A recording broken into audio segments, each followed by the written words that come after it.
Hello बच्चा लोगो, कैसा? बढ़िया। My name is Alkesh sir और आप देख रहे हैं chapter number 1 11 science chapter number 1 का। आज हम पार्ट 2 का डिस्कशन करेंगे। पार्ट 2 में मेरा 2 टॉपिक है आज का। प्रिंसिपल्स ऑफ फिजिक्स, फिजिक्स के क्या सिद्धांत हैं, मतलब फिजिक्स का फोकस क्या है, और दूसरा देखेंगे scope of physics, scopes in physics. चलिए, principles of physics. Ten ten ten ten ten.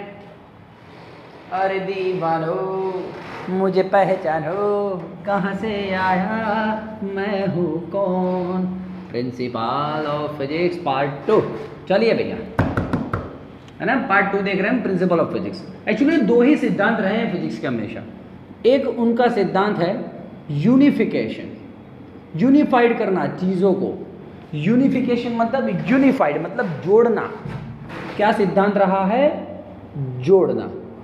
और दूसरा रहा है रिडक्शन, मत बल्कि तोड़ना। जोड़ना और तोड़ना, ये 2 बातें ही रही हैं।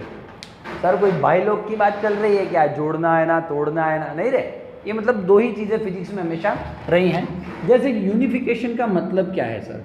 सर दो है ना, 2 टुकड़े पड़े हैं, उनको जोड़ दो, यूनिफिकेशन हो गया, वो बराबर है, वो हमारी बात बराबर है। और 2 एक बड़ी चीज़ है, उसको तोड़ दो तो रिडक्शन हो गया। हाँ, सेम बात बोल रहा हूँ, लेकिन फिजिक्स में थोड़ा वही बात होने वाली है, लेकिन फिजिक्स में इस हिसाब से हम पढ़ेंगे।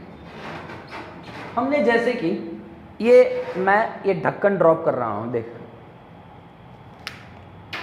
ढक्कन कहाँ गिरा? नीचे गिरा। बॉल मेरे हाथ में, बॉल को ड्रॉप कर रहा हूँ, नीचे गिरा।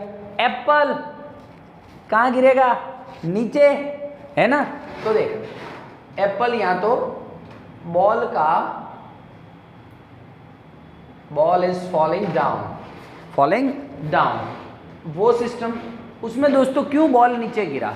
बॉल क्यों नीचे गिरा? Sir gravitational force. यस। अच्छा, दूसरी बात बोलता हूँ दोस्तों, जो सन है और अर्थ है, दोनों एक दूसरे मतलब सन ये रहा और अर्थ ये रहा। अर्थ सन के आजू बाजू में उसी रेडियस पे, मतलब उसी ऑर्बिट में घूमता रहता है। क्यों भैया, क्यों? सर अर्थ को गरज है ना सन का, इसलिए सर वो सर अर्थ सन से पैसे मांगता है, इसलिए। ऐसा नहीं रे, क्योंकि सन के ग्रेविटेशनल फोर्स ने अर्थ को पकड़ा हुआ है। चला जा, चला आ, ऐसा चला रहा है उसको। हाँ सही में। तो दोस्तों जमीन पे बात कर रहा हूँ, बॉल का गिरना वो भी अर्थ का ग्रेविटेशनल फोर्स, और सन के आजू बाजू में अर्थ का चलना वो भी ग्रेविटेशनल फोर्स। मतलब कि ये दोनों, जमीन और आसमान दोनों की बात करता हूँ, दोनों को एक लॉ में ही मैंने यूनिफाइड कर दिया है, वो है ग्रेविटेशनल फोर्स का लॉ। समझ में आ रहा है कि नहीं आ रहा है? तो बहुत सारी ऐसी चीजें हैं, सब अलग अलग जो घटनाएं हो रही है, सबको यूनिफाई करके एक ही थियरी में लाने की कोशिश करना। ये देख, जमीन की बात, आसमान की बात, कहाँ पे यूनिफाइड कर दी मैंने? ग्रेविटेशन फोर्स में। जैसे कि नॉर्मल सी बातें करेंगे हम।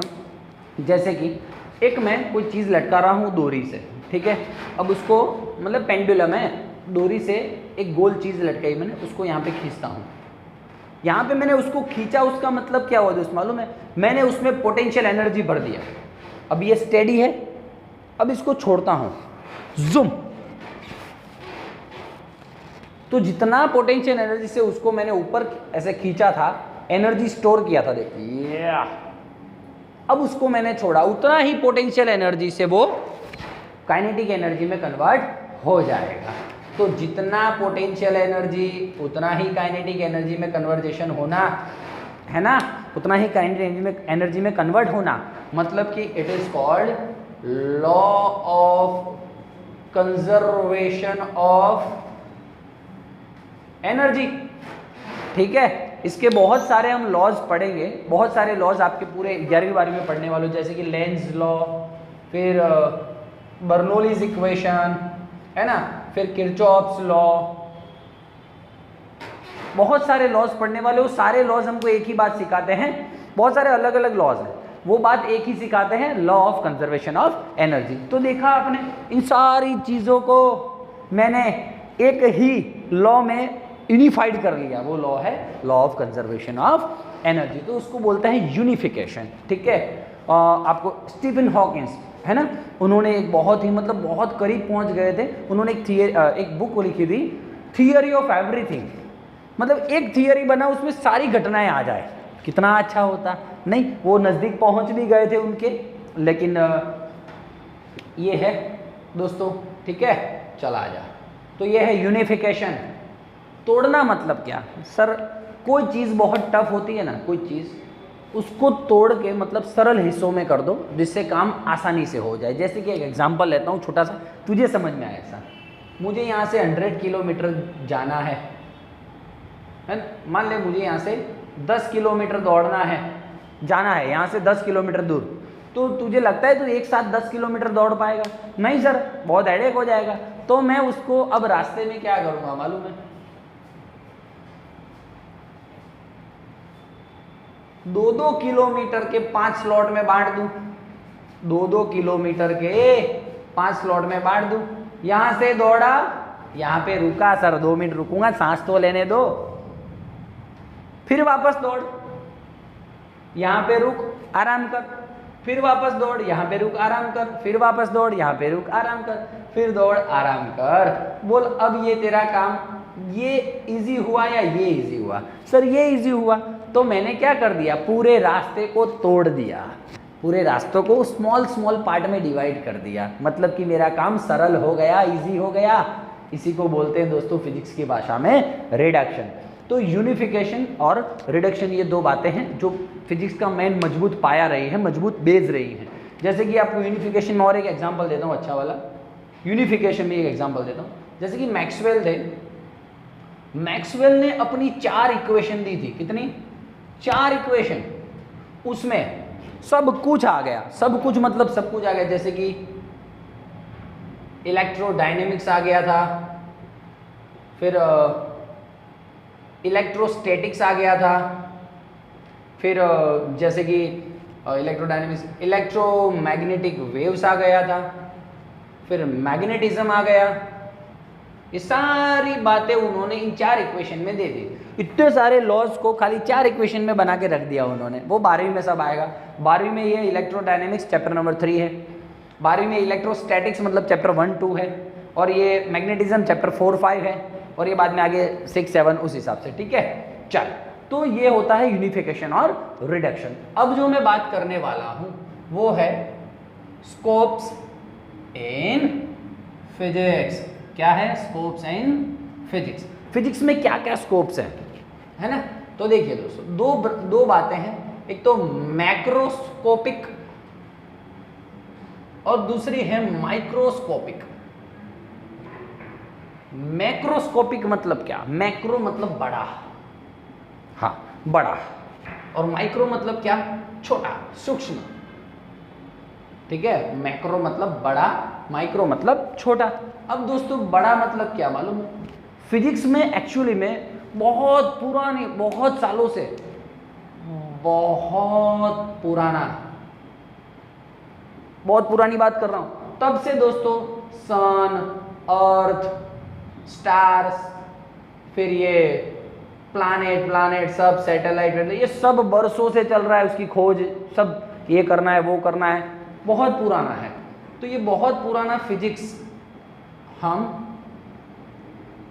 मैक्रोस्कोपिक में, मैक्रोस्कोपिक मतलब बड़ा मतलब क्या? अर्थ, सन, ये सब चीजें हम बहुत पुराने सालों से करते आ रहे हैं दोस्तों, जिसको बोलते हैं प्लानेटरी मोशंस, प्लैनेट्स के मोशंस, ये सब बातें। तो बहुत जूने जमाने का फिजिक्स है, इसलिए उसको बोलते हैं क्लासिकल फिजिक्स।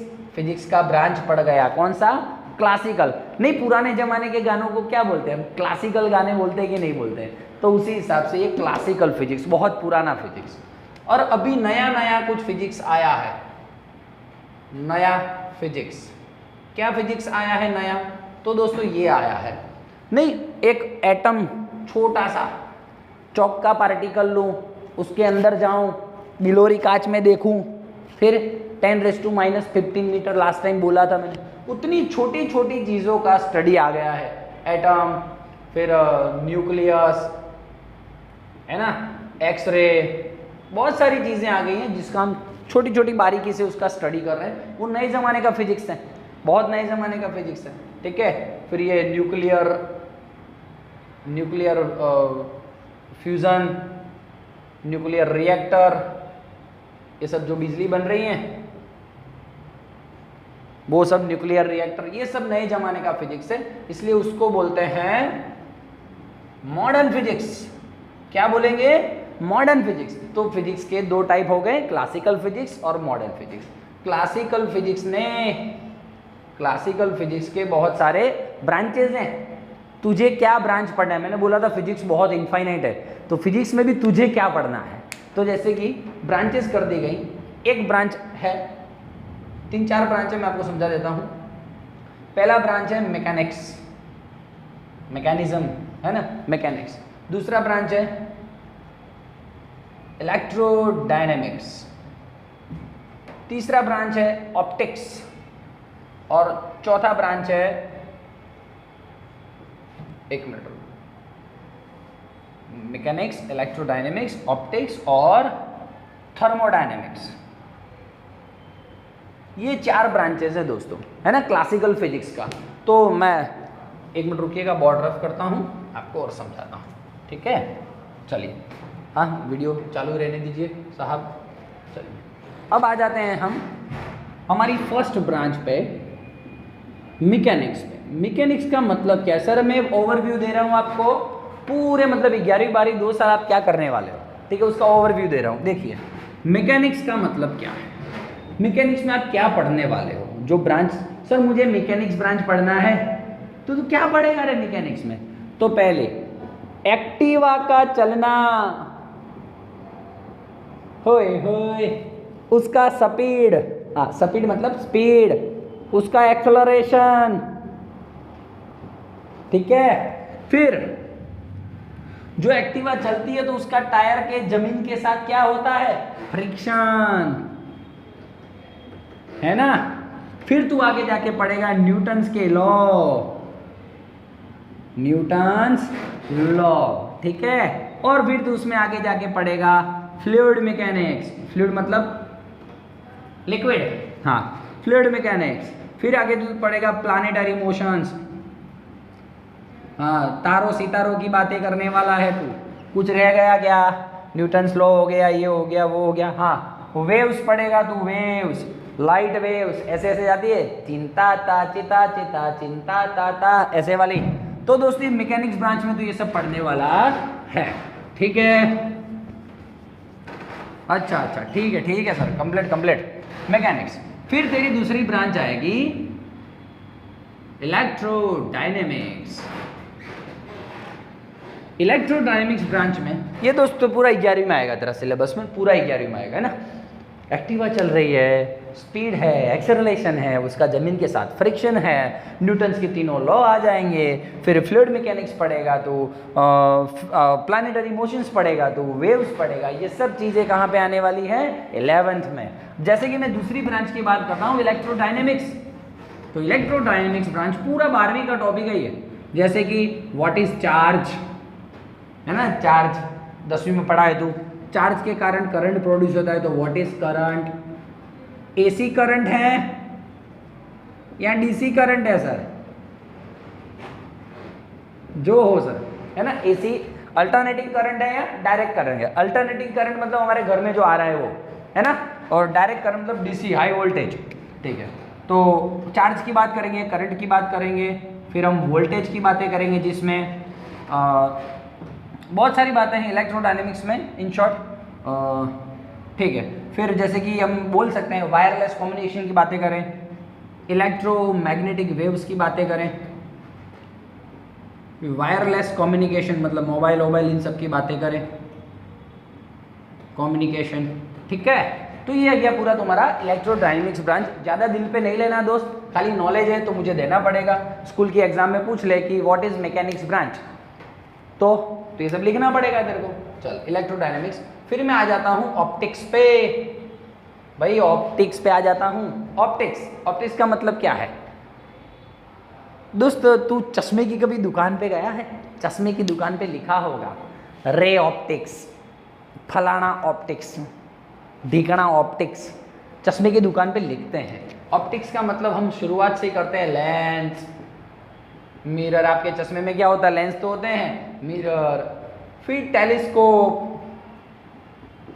माइक्रोस्कोप, ये सब बातें कहाँ होने वाली हैं? ऑप्टिक्स में। नेचर ऑफ लाइट, और अभी बारिश जैसा हो रहा है तो हम लिख देते हैं रेनबो। ये सब हम पढ़ेंगे ऑप्टिक्स ब्रांच में दोस्त, है ना? समझ में आ रहा है सबको? आ रहा है कि जा रहा है? इस रिदम बन रहा है ना? चल ठीक है। यहाँ पे दिख रहा है कैमरामैन बच्चों को? थोड़ा दिखाइए बच्चों को, क्योंकि फिर ये बाजू में ले लेता हूँ मैं।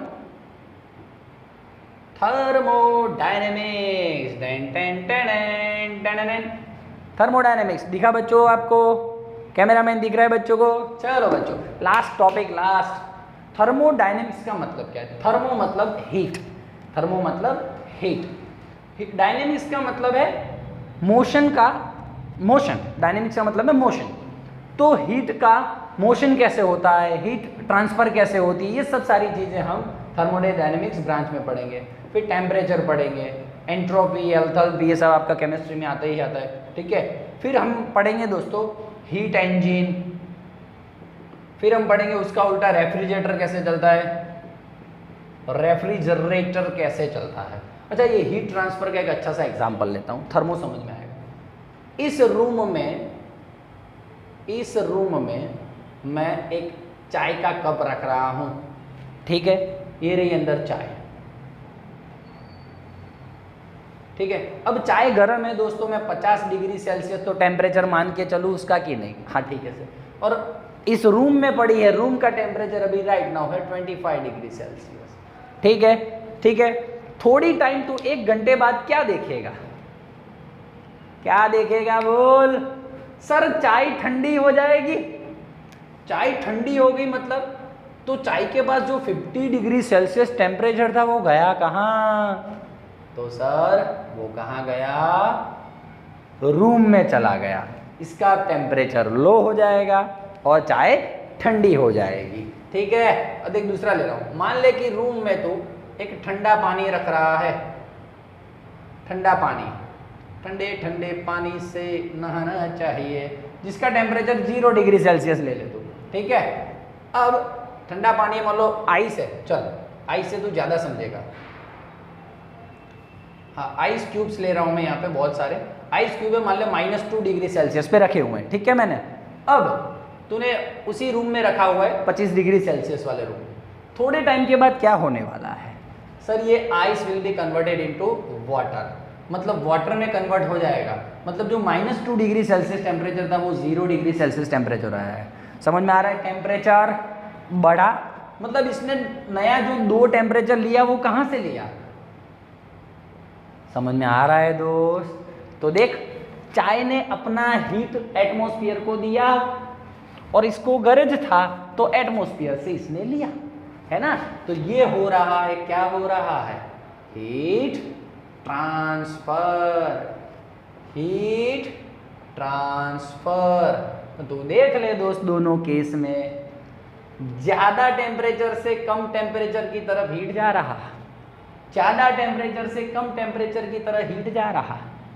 मतलब हीट का transfer always takes place from higher temperature to lower temperature. बोल समझ में आ रहा है कि नहीं आ रहा है? बहुत अच्छी अच्छी बातें होने वाली दोस्त, बहुत अच्छी अच्छी बातें होने वाली है। तो ये है दोस्तों आपका पार्ट 2 में प्रिंसिपल्स ऑफ फिजिक्स, समझ में आया, यूनिफिकेशन, रिडक्शन, और ये स्कोप्स इन फिजिक्स। क्या स्कोप्स हैं फिजिक्स में? Macroscopic and microscopic. माइक्रोस्कोपिक में हम क्या बोलते हैं? बड़ी बड़ी बातें, अर्थ, प्लानिट वाली बातें, मतलब वो बहुत पुरानी बातें हैं सारी, इसलिए क्लासिकल फिजिक्स। क्लासिकल फिजिक्स इस साइड, माइक्रोस्कोपिक में क्या बोला मैं? मॉडर्न फिजिक्स, है ना, एटम्स, न्यूक्लियस, छोटी छोटी बातें, ठीक है। क्लासिकल फिजिक्स में 4 ब्रांचेस मैंने आपको बताई कि आप पूरे साल में स्टडी करने वाले हो। ये सब 12वीं में स्टडी करना है आपको, सब 12वीं में, ये और वो ब्रांच, ये दोनों 11वीं में आपको स्टडी करनी है, ठीक है। समझ में आ रहा है आपको? चलो मैं बोर्ड रफ कर देता हूँ, फिर कुछ एक चीज़ चलाता हूँ। ओके चलिए, अब दोस्तों एक टॉपिक ऐसा है कि भाई फिजिक्स और टेक्नोलॉजी दोनों एक दूसरे के ऑल्टरनेट है, मतलब पूरक एक दूसरों के। फिजिक्स है तो टेक्नोलॉजी है, टेक्नोलॉजी है तो फिजिक्स है, ठीक है। तो दोनों मिल के कंबाइन होके सोसाइटी को किस तरह से यूज आते हैं। जैसे कि एक नॉर्मल सी बात करूं मैं, टाइम नहीं बिगड़े इसलिए लिख दिया मैंने। जैसे कि स्टीम इंजन, पहले आपको याद है, हाँ वो सर रेल चलती थी, गदर पिक्चर देखा ना, ऐसा करके ऐसा डालने का, कोल डालने का और गाड़ी चलती, इंजन चलता है, ठीक है ना। तो स्टीम इंजन वो एक्चुअली में कौन सा ब्रांच था? स्टीम का मतलब क्या हुआ? हीट, है ना। तो वो कौन से ब्रांच में आता है? बोल बोल भाई, थर्मोडायनेमिक्स। तोड़ दिया मैंने बीच में से थर्मोडायनेमिक्स को, अच्छी बात नहीं है सर थर्मोडायनेमिक्स पूरा लिखने का, ठीक है। चल थर्मोडायनेमिक्स ब्रांच है। इससे दोस्तों क्या चलने लगी? चुक चुक गाड़ी, रेल गाड़ी, चिक चिक चिक चिक, है ना, चलती है। सोसाइटी के यूज में आ गई कि नहीं आ गई वो, ठीक है। फिर इलेक्ट्रोमैग्नेटिक वेव्स, इलेक्ट्रोमैग्नेटिक वेव्स मतलब इलेक्ट्रोडायनेमिक्स, इलेक्ट्रोडायनेमिक्स वो उससे हिसाब से क्या होने लगा दोस्तों? मोबाइल। कैसे मोबाइल? वायरलेस कम्युनिकेशन होने लगे। क्या होने लगे? वायरलेस कम्युनिकेशन होने लगा। कैसे सर? इलेक्ट्रोमैग्नेटिक वेव मतलब लाइट वेव्स। ये सब जो हो रहा है ना सर तामझाम, हम मोबाइल पे बात कर रहे हैं, हम बोलते हैं और वो दूसरे को सुनाई देता है, ये कम्युनिकेशन सिस्टम पूरा इलेक्ट्रोमैग्नेटिक वेव्स पे टिका हुआ है। ये सब बातें आपको अभी समझ में नहीं आएगी। क्यों आएगी भाई? अभी तो सर आया हूँ 11th में, सर स्वागत नहीं करोगे हमारा? अभी से सर घुसेड़ रहे हो इलेक्ट्रोमैग्नेटिक वेव्स, इसलिए ज़्यादा समझना नहीं और कुछ समझने की ज़रूरत नहीं है। जैसे जैसे तो आगे बढ़ेगा समझेगा, ठीक है। सेमीकंडक्टर्स, 12वीं में चैप्टर सेमीकंडक्टर। जैसे कि नहीं आती, छोटी छोटी चिप्स आती हैं टीवी में, मोबाइल में, है ना, इन सब में छोटी छोटी चिप्स आती है जो सिलिकॉन की बनी हुई होती है। तो ये एक सेमीकंडक्टर वाला पॉइंट है। उसमें आप सर टीवी, कंप्यूटर, ये सब इस ब्रांच के कारण हो रहा है, सेमीकंडक्टर वाली ब्रांच के कारण, ठीक है। और क्वांटम फिजिक्स, सर क्वांटम मतलब मॉडर्न फिजिक्स, मॉडर्न फिजिक्स को ही क्वांटम फिजिक्स बोलते हैं। लिखना हो तो लिख देना, अभी समझाया था मैंने क्लासिकल और मॉडर्न। मॉडर्न को ही क्वांटम बोलते हैं। क्वांटम का मतलब होता है छोटी छोटी चीज़ों को ढूंढ के लाना, मतलब क्वांटम फिजिक्स का काम ये है। तो उसमें दोस्तों मैं आ जाता हूँ न्यूक्लियस में। न्यूक्लियस किसको बोलते हैं? सर एक एटम है बड़ा, चौक का एक टुकड़ा है, उसके अंदर जाएं तो मैंने बोला था 10⁻⁻15 मीटर रेडियस होता है न्यूक्लियस का, उस न्यूक्लियस की बात करता हूँ। अच्छा 10⁻15 मीटर को कभी 10⁻14 मीटर भी बोलते हैं, इशू नहीं है, ठीक है। न्यूक्लियस के अंदर अब सर क्या होता है एक्चुअली में, हान एंड विटनर, शायद ये दो साइंटिस्ट थे, उन्होंने क्या किया मालूम है? न्यूक्लियस था, एक न्यूक्लियस पड़ा हुआ था, उस पे खींच के न्यूट्रॉन मारा, बम। तो दोस्तों उसमें से क्या हुआ मालूम है? न्यूक्लियर फ्यूजन का प्रोसेस स्टार्ट हुआ और अंदर से दोस्तों बहुत सारा एनर्जी मिला। उस एनर्जी का यूज किसमें किया? बिजली बनाने में किया, और दूसरा लोगों ने यूज बॉम्ब बनाने में भी किया। तो सर फिजिक्स गुण भी है और कर्ष भी है। गुण मतलब आशीर्वाद भी है, कर्ष मतलब श्राप भी है। यदि बिजली बनाया तो लाइट झिंगा लाला, और सर बॉम्ब बनाया तो भी लाइट झिंगा लाला ही है ना। तो दोस्तों it depends on you, technology का आप उपयोग कैसे करते हो, सोसाइटी को टेक्नोलॉजी का उपयोग आप कैसे देते हो। समझ में आ रहा है पूरा बात? ये छोटी छोटी बातें हैं दोस्तों, है ना, ठीक है। चल आजा फटाफट हमको फिनिश करना है। अच्छा अब देखिए दोस्तों, फिजिक्स की औकात बताता हूं। Range of physics, sir 0 to ∞ आप बोले तो थे, नहीं दोस्त, हाँ वो तो है ही। लेंथ के पॉइंट ऑफ व्यू से मैं फिजिक्स का औकात बताता हूं आपको, लेंथ के पॉइंट ऑफ व्यू से, लेंथ के। जैसे कि मैं किसी न्यूक्लियस की बात करता हूं, छोटे से छोटा बारीक से बारीक न्यूक्लियस की बात करता हूं, उसका रेडियस मैंने कितना बोला था? हाँ वही सर 10⁻15 या 10⁻14 मीटर। और उसी बारे में बात करता हूँ गैलेक्सी की। अब मैं गैलेक्सी की बात करता हूँ तो मैं ये पूरा गैलेक्सी बना देता हूँ। उसका मैं लेंथ की बात करता हूँ तो लगभग मेरे हिसाब से 10⁻26 मीटर है। समझ में आ रहा है आपको? ठीक है। तो देखिए दोस्तों फिजिक्स कहाँ से, 10⁻14 में फिजिक्स है और 10⁻26 में फिजिक्स है। तो इसका दोस्तों रेशियो निकालने जाओगे आप तो क्या होगा रेशियो? 10⁻26 अपॉन 10⁻14। -14 को ऊपर ले जा +14 हो गया, मतलब 10⁻40। तो कभी कभी पूछते हैं दोस्तों फिजिक्स का लेंथ के पॉइंट ऑफ व्यू से रेशियो कितना है, तो 10⁻40। ठीक है, चला जाए। अब मैं तुझे बताता हूं मास के पॉइंट ऑफ व्यू से, मास के पॉइंट ऑफ व्यू से फिजिक्स की औकात कितनी है दोस्त।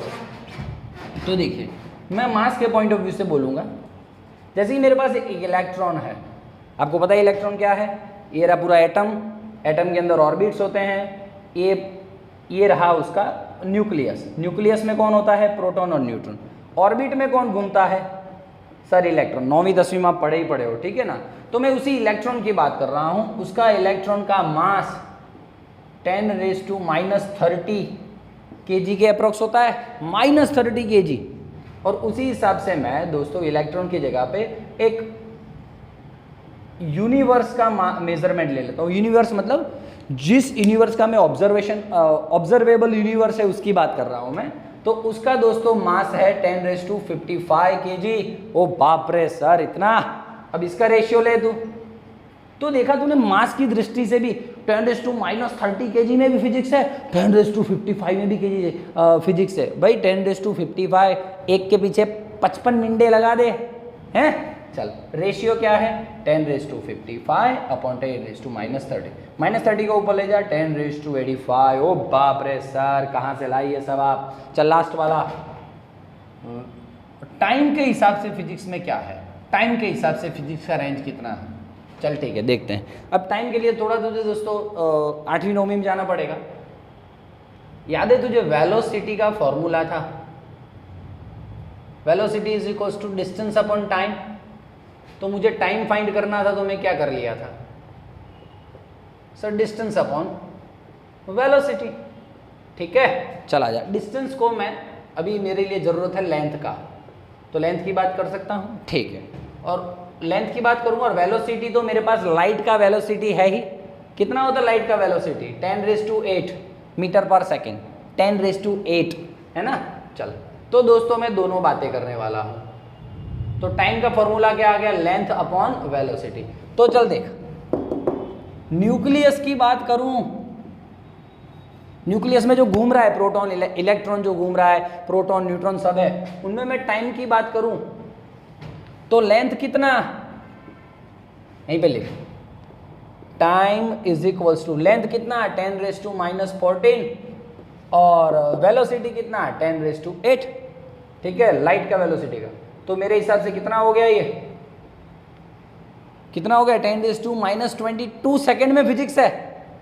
और इस तरफ गैलेक्सी की बात करता हूं, बड़ी बड़ी बातें, तो उसमें टाइम के हिसाब से क्या है कि 10⁻26 है और वेलोसिटी कितना आएगा 10⁸ कट कितना हो गया 10⁻18 सेकेंड। ओ बाप रे सर, तो ये सब याद रखना है आपको दोस्तों कि लेंथ का रेशियो क्या है, या तो लेंथ के हिसाब से रेशियो क्या है, मास के हिसाब से रेशियो क्या है, और टाइम का रेशियो क्या है 10⁻18 अपॉन 10⁻22, तो 10⁻40 होएगा मेरे हिसाब से, 18 30 40 डन है बोल। तो ये सारी बातें हैं जो आपको याद रखनी है, ठीक है ना। चल थैंक यू वेरी मच। और आपको वीडियो पसंद आया तो लाइक कीजिए, सब्सक्राइब कीजिए, जो कमेंट करना है वो कमेंट कीजिए, कमेंट से टीचर्स का जोश बढ़ता है, ठीक है। चल कौन सा गाना गाए बोल। ओ हो ओ संदेश आते हैं हमें तड़पाते हैं, कि चिट्ठी आती है कि पूछे जाती है कि घर कब आओगे, कि घर कब आओगे, कि तुम बिन ये घर सूना सूना है।